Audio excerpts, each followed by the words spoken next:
Hola y bienvenidos a Real Economy. Esta semana viajamos a Francia e Italia para echar un vistazo a los préstamos de los bancos europeos y las consecuencias que está produciendo la llamada fragmentación financiera. Conoceremos la opinión de dos destacados economistas sobre este tema y sobre cómo se está resolviendo. Después contaremos la historia de dos situaciones financieras, una en la que las pequeñas y medianas empresas están teniendo dificultades para obtener fondos y otra en la que se están promoviendo nuevas formas de préstamo.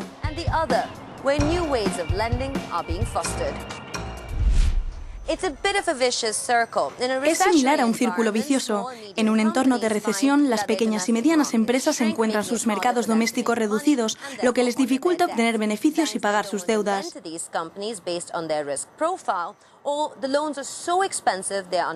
Los bancos no quieren prestar a estas pymes a causa de los riesgos, o el crédito es tan caro que es inasumible, por lo que las empresas no consiguen el dinero para reinvertir en sus negocios. La fragmentación financiera simplemente añade presión al sistema. Veamos qué es exactamente.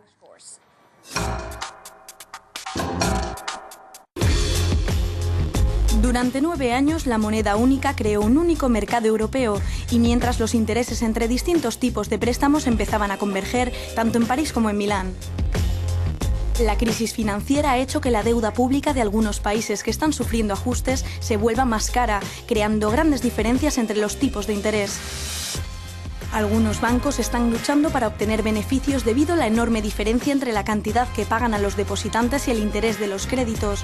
Otros bancos son reacios a prestar dinero a entidades localizadas en países con riesgos. Esto significa que el dinero está llegando a sitios muy seguros, lo que hace la financiación muy cara en los lugares percibidos como peligrosos. Es decir, si una persona o una empresa en uno de los países considerados como poco seguros tiene el mismo perfil que otra en uno de los países que ofrecen más garantías, no podrá obtener las mismas cantidades a igual interés. Todo esto crea la fragmentación financiera.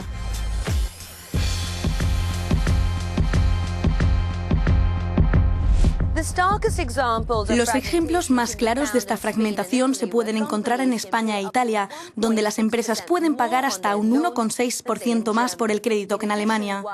Además, mientras que los préstamos para los particulares no han cambiado demasiado durante el último año, para el sector financiero están bajando considerablemente, de acuerdo a los últimos datos del Banco Central Europeo. La demanda de créditos también está bajando. Giovanni Maggi ha estado en la ciudad italiana de Perugia para averiguar por qué los bancos están teniendo tantos problemas con los créditos. 150.000 personas viven en Perugia, una de esas ciudades en las que la economía depende del sector terciario, básicamente del turismo y de la pequeña industria. Lo que es difícil encontrar aquí son grandes capitales para los pequeños negocios de la localidad, así que el acceso al crédito es imprescindible en zonas como esta. La escasa disponibilidad de crédito es una de las consecuencias de la crisis que ha afectado en particular a las familias y a las pequeñas empresas. Veamos las causas de este fenómeno en un ejemplo de la economía doméstica. Nuestras cámaras entran en la vida de una típica familia de Perugia, con 3 hijos, todos estudiantes. La comida suele terminar con alguno de ellos pidiendo algo a los padres. Esta vez ha sido Andrea quien quiere dinero destinado a comprar material para sus próximos partidos de baloncesto. Un problema para Rita y Mauricio. No, Andrea, no es posible. Los tiempos han cambiado y ahora tenemos que ahorrar más dinero.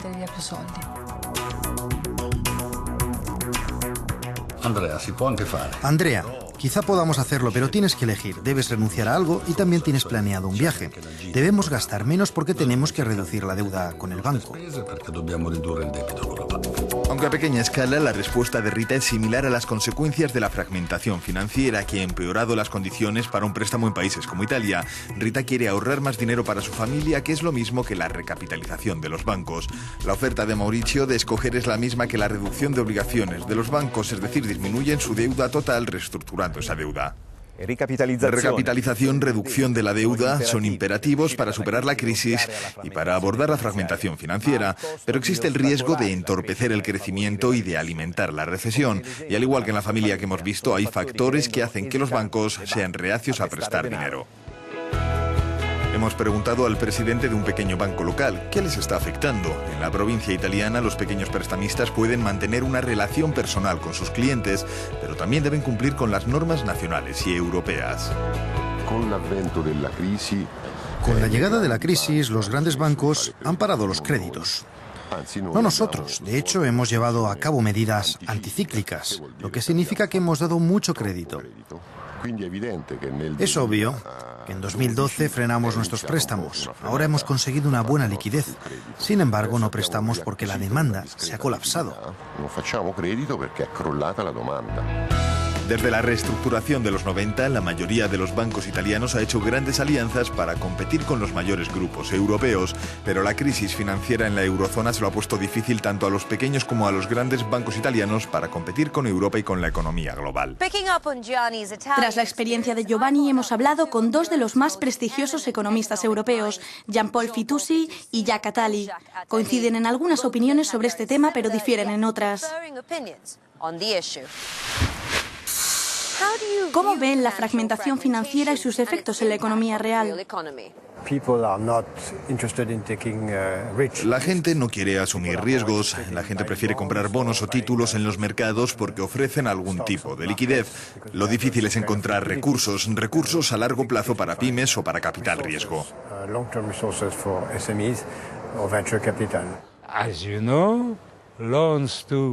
Como sabe, los créditos para pymes son siempre más arriesgados que para grandes firmas. Así que hay una restricción crediticia. Suena muy dramático. Quizá mejor decir un racionamiento del crédito.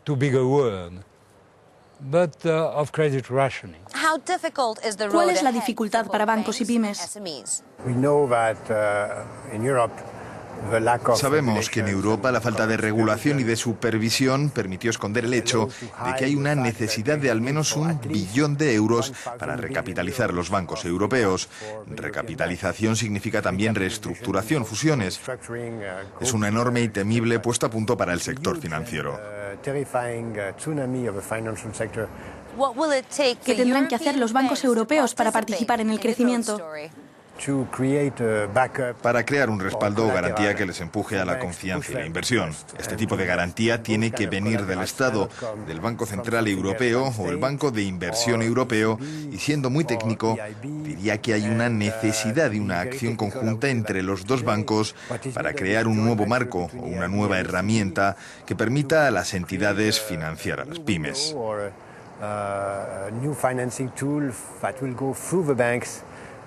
Eso sería un fuerte impulso para el crecimiento europeo. Es un problema delicado. Para que el sistema bancario preste dinero a las pymes, hay que crear un mercado para las pymes. De otra manera, la actividad de las pymes no sería beneficiosa y no tendrán medios para devolver la deuda. No means to repay the debt. We must improve trust between banks and SMEs. Debemos mejorar la confianza entre bancos y pymes y para eso se necesitan algunas regulaciones. Pero lo que es más necesario es confianza, saber más a través de los medios como el suyo, con historias de éxito de banqueros, para entender que tenemos mucho potencial si confiamos en los empresarios.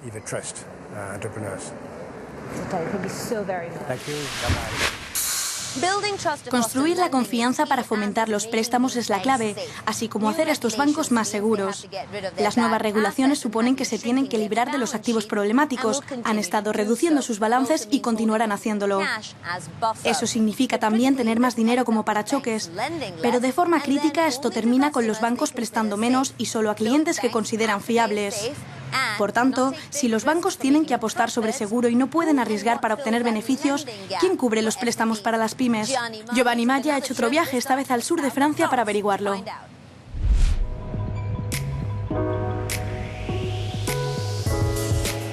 Global Technologies, una empresa de electrónica y mecánica de Aix-en-Provence, es el ejemplo de un pequeño negocio que se está especializando en la alta tecnología. Comenzó como una empresa de mantenimiento y reparación y ahora está activa en el campo de la nanotecnología con prometedoras aplicaciones en el almacenaje de energía en baterías, biomedicina y protección medioambiental.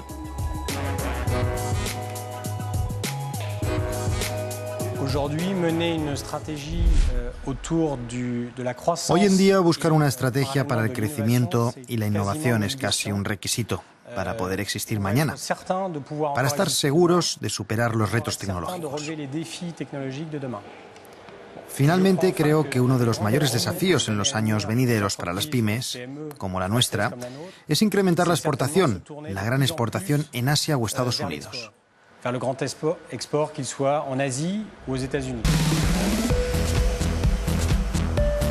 Para crecer se necesitan fondos y Global Technologies ha conseguido recursos de un banco local que participa en el proyecto europeo Jeremy para la región Provence-Alpes-Côte d'Azur.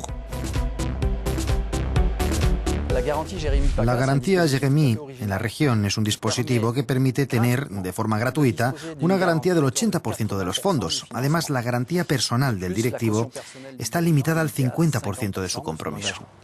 La cantidad de instrumentos financieros de la Unión Europea supera los 12.000 millones de euros, incluyendo los fondos estructurales. Los Estados miembros han adoptado más de 900 proyectos regionales destinados en gran parte a las empresas. Se estima que a finales de 2012 estas herramientas habrán contribuido a la creación de 44.000 puestos de trabajo. Los apoyos financieros para las pequeñas empresas pueden ser de varios tipos, incluso los más innovadores como el préstamo individual. Básicamente ves que las grandes instituciones no hacen movimientos principalmente por las regulaciones, pero también por su falta de dinamismo en el sector de las pymes. Y en paralelo, abre el mercado. Diría que hay un hueco, y este hueco será rellenado por empresarios que busquen soluciones alternativas, como plataformas de préstamos entre iguales. Y con esto cerramos este episodio de Real Economy. No se pierdan el próximo programa, donde hablaremos de la proyectada Unión Bancaria Europea. ¿Qué significa y conseguiremos alcanzarla? Hasta entonces, gracias por estar con nosotros. Adiós.